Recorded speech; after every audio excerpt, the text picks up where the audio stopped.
शौनकाद ऋषि और सूत जी, सुखदेव भगवान और परीक्षित जी का जो संवाद है श्रीमद् भागवत पुराण में, बड़ा अद्भुत है। भागवत महापुराण में व्यास जी ने एक सूत्र दिया है कि इस भागवत धर्म में मात्सर्य और कपट रहित धर्म का निरूपण किया गया है। मात्सर्य और कपट रहित। दुर्गुण मुख्य रूप से खड्विकार जो हैं, काम, क्रोध, लोभ, मोह, मत्सर, मात्सर्य, ये खड्विकार में आते हैं। लेकिन 6 दुर्गुणों को में से केवल 2 दुर्गुण को चुनना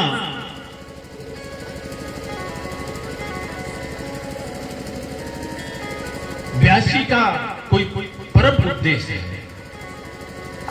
मात्सर्य और कपट रहित।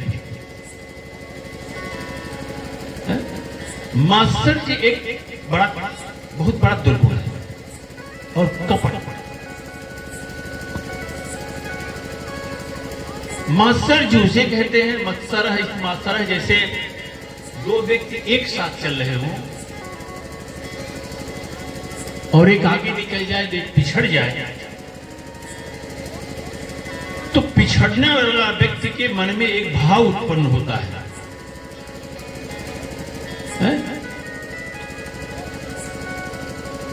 अरे अरे, मैं एक साथ चला था, देखो कहां पहुंच गया, हम यहीं रह गए। तब वो दौड़ पड़ता है उसकी बराबरी करने के लिए जो आगे निकल चुका है, जिसे कहते हैं होड़। होड़ में इसी को कहते हैं मात्सर्य। और मात्सर्य की प्रवृत्ति जब हमारे आपके जीवन में आती है, व्यक्ति को कहां से कहां नीचे गिरा देती है। हम कितने नीचे गिर जाते हैं।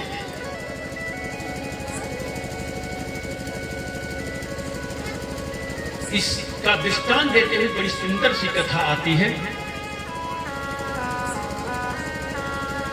वशिष्ठ जी और विश्वामित्र जी महाराज की। एक बार विश्वामित्र जी महाराज जब मुनि नहीं थे, क्षत्रिय राजा हुआ करते थे और बड़े धर्मात्मा राजा थे, बड़े न्यायप्रिय राजा थे। एक बार अपनी सेना को लेकर के वशिष्ठ जी के आश्रम में पहुंचे। वशिष्ठ जी ने देखा कि हमारे देश का राजा आया हुआ है, उसका उचित सत्कार तो होना ही चाहिए। उचित सत्कार का मतलब जिस लेवल का व्यक्ति होता है, जिस स्तर का व्यक्ति होता है, उसी तरह से उसको सम्मान दिया जाता है। अब देश का राजा आया हुआ है तो रेड कारपेट तो बिछानी ही है। सो वशिष्ठ जी ने बड़ा भव्य और बड़ा दिव्य स्वागत सत्कार किया। अब उनकी इस चतुरंगड़ी सेना का जो राजसी सत्कार हुआ, ये राजसी सत्कार को देख करके विश्वामित्र को बड़ा आश्चर्य हुआ कि इतनी भारी हमारी सेना और एक ब्राह्मण कुटिया में रहने वाला इतना दिव्य सत्कार हमारा कैसे किया। इनसे रहा नहीं गया। विचार कर रहे हैं कि ये जिस वस्तुओं से मेरा सत्कार और सम्मान किया है, इसकी कुटिया में तो कुछ नहीं दिखाई दे रहा है। आखिर किया कैसे? उन्होंने वशिष्ठ जी से पूछा कि ब्राह्मण देवता, ये इतना दिव्य सत्कार आपने हमारा कैसे किया? ब्राह्मण सीधा और सरल स्वभाव। वशिष्ठ जी ने कहा, राजन, हमारे आश्रम में कामधेनु की पुत्री नंदिनी बधी हुई है। हम उससे जो चाहते हैं तुरंत मिल जाता है, इसी से हमने आपका ऐसा सत्कार किया है। अब देखिए कथा कितनी विचित्र है। बड़े धर्मात्मा राजा, न्याय व्यवस्था बड़ी चुस्त थी विश्वामित्र जी महाराज की। लेकिन जैसे ही उन्होंने ये सुना कि ये गाय जो बधी हुई है, इसे जो मांगो तुरंत मिल जाता है, तो इनके जीवन में लोभ उत्पन्न हो गया। लोभ उत्पन्न हुआ। ऐसी एक नहीं, अनेक कथाएं हैं। परशुराम जी के पिता जमदग्नि महाराज के यहां जब सहस्त्रार्जुन नाम का राजा गया, तो वो भी कामधेनु को छीन करके लेके गया था।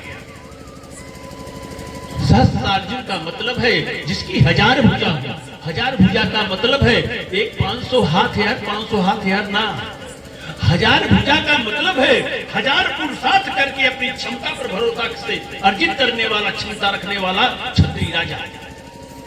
लेकिन आज जब उसे पता चला कि कुछ करना ना पड़े, जवन मांगा तवन मिल जाए, कौन जरूरत है, छोड़ने चला गई है। इन कथाओं का तात्पर्य है कि लोभ उत्पन्न हो गया, और जब जीवन में लोभ उत्पन्न हो जाता है ना, तो व्यक्ति का सर्वनाश कोई रोक नहीं सकता। एक शब्द है लाभ और एक शब्द है लोभ। दो अक्षर दोनों में वही है। ल और भ इसमें भी है, ल और भ उसमें भी है। अंतर कहां है? अंतर कहां है? अंतर केवल मात्रा का है ना। 1000 करोड़ रुपया लगाई, कोनो दुकान करा, कोनो फैक्ट्री डाला, क्या होना कहीं समाज में बड़ा ललचिया हो फैक्ट्री डाला, बड़ा ललचिया फैक्ट्री डाला, क्यों ना कहीं। लेकिन अगर 10 रुपया का लालच के लहला, तो समाज में बदनामी हो कि ना। तो लाभ शब्द जो है उसमें आ की मात्रा है, और यही मात्रा जीवन में जब हमारे बढ़ती जाती है, पहले आ, वो कब आता है? आ ई उ ए ओ, तब वो आता है जब हम जिम प्रतिलाभ लोभ अधिकारी।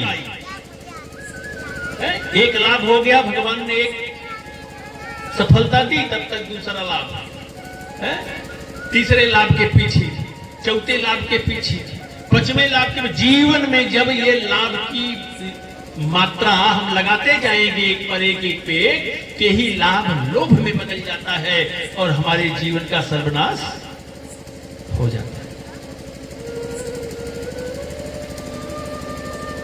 विश्वामित्र ने कहा, ब्राह्मण देवता है, आपको जो भी दूध दही की आवश्यकता होगी पूजा पाठ के लिए, सो हम हजारों गाय भेज दे रहे हैं अपने राजमहल से, आप इस गाय को हमें दे दीजिए। वशिष्ठ ने कहा, राजन, ये व्यक्तिगत उपयोग के लिए गाय नहीं है, ये लोक कल्याण के लिए, लोक हित के लिए है। विश्वामित्र ने कहा, ब्राह्मण देवता, हम आपसे विनती कर रहे हैं, ये गाय आप हमें दे दीजिए, इसके बदले हजारों गाय दूंगा मैं आपको। ब्राह्मण देवता ने कहा, ऐसा नहीं हो सकता। ये त्यागी और तपस्वी जो होता है उसके पास ही एक गाय होती है, जिससे वो समाज का कल्याण कर सके, लोक का कल्याण कर सके।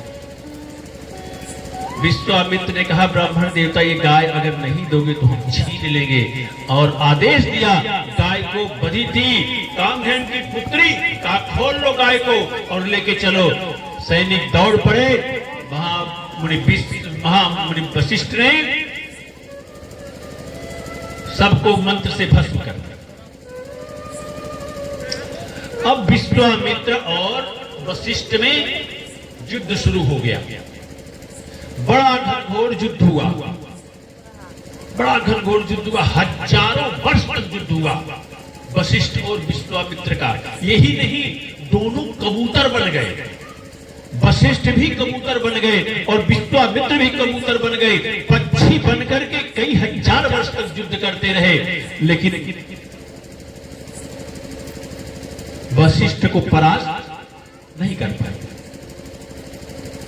कबूतर माने पक्षी, पक्षी का मतलब पक्षपाती, पक्षपाती जो होते हैं लड़ते ही रहते हैं। और जब विश्वामित्र जी वशिष्ठ को परास्त नहीं कर पाए, तब उन्हें बड़ा दुख हुआ। दुख किस बात का हुआ जानते हैं? दुख इस बात का हुआ कि धिक बलम क्षत्रिय बलम और ब्रह्म तेजो बलम बल। क्षत्रिय को धिक्कार है जो ब्राह्मण से परास्त हो जाए।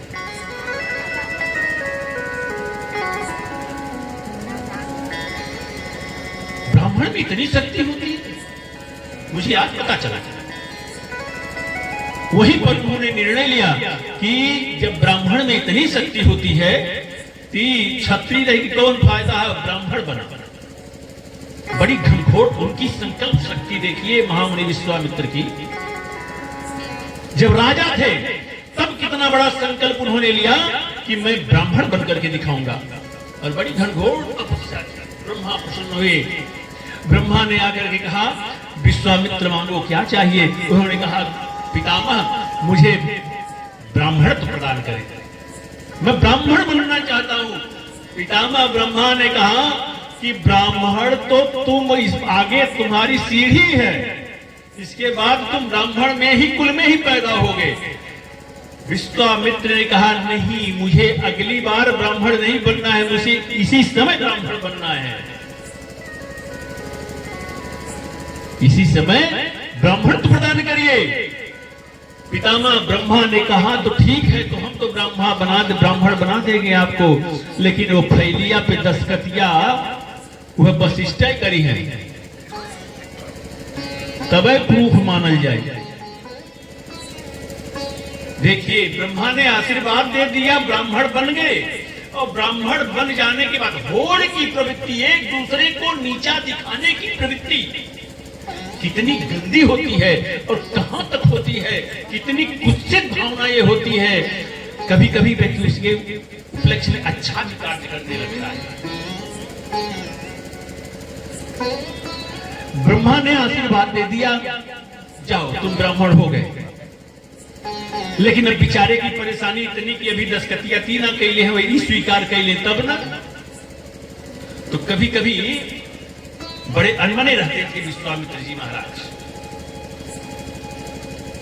एक बार की बात है, इसी राजा दशरथ के यहाँ, जिनके यहाँ एक जजमानी करते थे, इन्हीं के जजमान थे वशिष्ठ के, राजा त्रिशंकु का नाम सुना होगा आप लोगों ने, इन्हीं के पूर्वज राजा दशरथ के। अब उसने क्या किया कि वो वशिष्ठ के पास आया, उसने कहा कि मुझे स्वर्ग जाना है गुरुदेव, मुझे स्वर्ग भेज दीजिए। वशिष्ठ ने कहा राजन आपके इतने पुण्य कर्म हैं कि मरणोपरांत आपको स्वर्ग की प्राप्ति अवश्य होगी। त्रिशंकु ने कहा गुरुजी मरने के बाद जैसे सब लोग स्वर्ग जाते हैं, अगर मैं भी उसी तरह से गया तो मेरी विशेषता क्या रह जाएगी,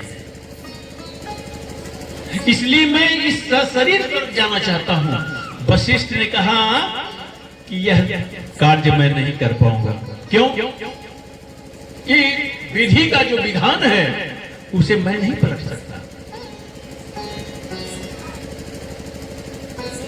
त्रिशंकु क्या किया? त्रिशंकु चला गया विश्वामित्र के पास। और क्यों चला गया? उसके मन की भीतर उसकी जो सोच है उस पर आप दृष्टि डालिए। वो जान रहा है कि विश्वामित्र और वशिष्ठ में इस समय होड़ है कि कौन बड़ा कौन छोटा। ये कहते हैं मैं ये काम नहीं कर पाऊंगा तो चलो, इनके एंटी इस समय विश्वामित्र जी हैं। त्रिशंकु चला गया विश्वामित्र के पास और कहा गुरुदेव मैं स्वर्ग जाना चाहता हूं। विश्वामित्र ने कहा तुम्हारे गुरु तो वशिष्ठ है, तुम उनके पास क्यों नहीं जाते, तुम मेरे पास क्यों आए हो, तो तुम्हारे पुरोहित हैं। त्रिशंकु ने कहा गुरुदेव मैं गया था उनके पास, लेकिन गुरुजी ने कहा है कि मैं ये काम मेरे बस का नहीं है, कि अगर ये कह दूंगा इस तरह से कि मेरे बस का नहीं है तो विश्वामित्र खट से तैयार हुए हैं कि यह मौका बढ़िया। और यही हुआ। जैसे ही विश्वामित्र ने सुना कि वशिष्ठ ने हाथ उठा दिया कि ये काम मेरे बस का नहीं है, तो विश्वामित्र ने कहा कहो यही अच्छा मौका है कि मैं त्रिलोकी को दिखा दूं कि जो काम वशिष्ठ नहीं कर सकता वो क्षमता मेरे पास है, मैं करके दिखा दूंगा। आप कल्पना करिए कितनी महान कठोर तपस्या करने के बाद जो क्षमता विश्वामित्र के जीवन में आई हुई है, उस तपस्या का सारा फल खर्च कर दे रहे हैं किसको? त्रिशंकु को स्वर्ग भेजने में। ऊपर उठा दिए, स्वर्ग भेज दिया। आप कल्पना करिए अपनी सारी, इन्हें अपने स्वर्ग जाने की चिंता नहीं है, दूसरे को स्वर्ग में भेज रहे हैं? लेकिन इसके इस कार्य तो अच्छा है, अपनी जमा पूंजी दूसरे पर खर्च कर दिया जाए, ये तो अच्छा काम है, परोपकार का काम है, दिखाई तो दे रहा है। लेकिन इसके मूल में उससे ज्यादा कहीं वशिष्ठ को नीचा दिखाने की प्रवृत्ति है, छुपी हुई है। ये दुर्गुण दुर्विचार बड़े सार्प और सूक्ष्म होते हैं, जो धीरे बहुत सूक्ष्म रूप में हमारे आपके अंदर रहते हैं, अवसर पाकर के उभरते हैं। अरे हमारे आपकी बात नहीं है, मुनि हूं हृदय का नर बापुरे, दुर्गुण दुर्विचार कहीं बाहर से नहीं आते हमारे आपके जीवन में,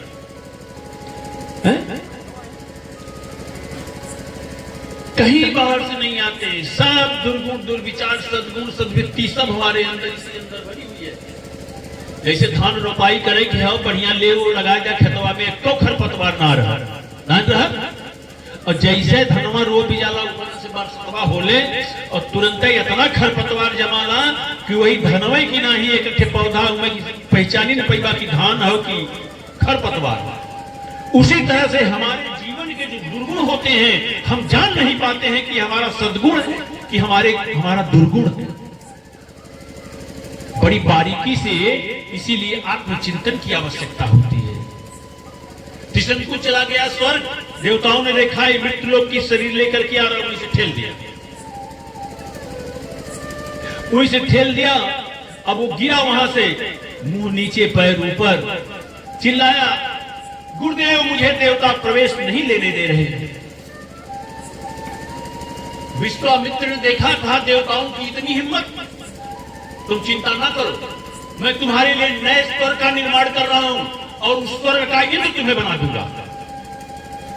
और नए स्वर्ग की रचना करने लगे, नए स्वर्ग की रचना करने लगे। देवताओं में हाहाकार मच गया, हे भगवान अब क्या होगा, एक स्वर्ग यहां एक स्वर्ग और बन रहा है। तब सारे देवता इंद्र को नेतृत्व में आकर के महामुनि विश्वामित्र की वंदना कर रहे हैं। धन्य हो महामुनि विश्वामित्र, आप जैसा क्षमतावान धर्मात्मा तपोनिष्ठ ब्राह्मण इस संसार में कहीं नहीं है। और जैसे ही इतना सुना, यही तो सुनना चाहते थे, मुझ जैसा ब्राह्मण क्षमतावान कोई नहीं हो। उनकी प्रशंसा हुई और वहीं स्टॉप हो गए, वहीं स्टॉप हो गए। वो बेचारा त्रिशंकु उसी तरह से लटका रह गया।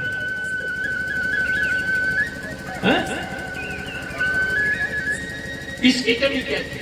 इसकी कमी थी विशेष दिखाने की प्रवृत्ति। समाज में हमको लोग कुछ विशेष रूप से जाने, विशेष सम्मान मिले, विशेष सम्मान का भूखा। सब मरने के बाद अगर स्वर्ग जाई तो के देखा था, हम जाब तो दुनिया देखी ना, ब्रह्मांड पूरा देखी, किसका शरीर स्वर्ग गया, ये लालसा।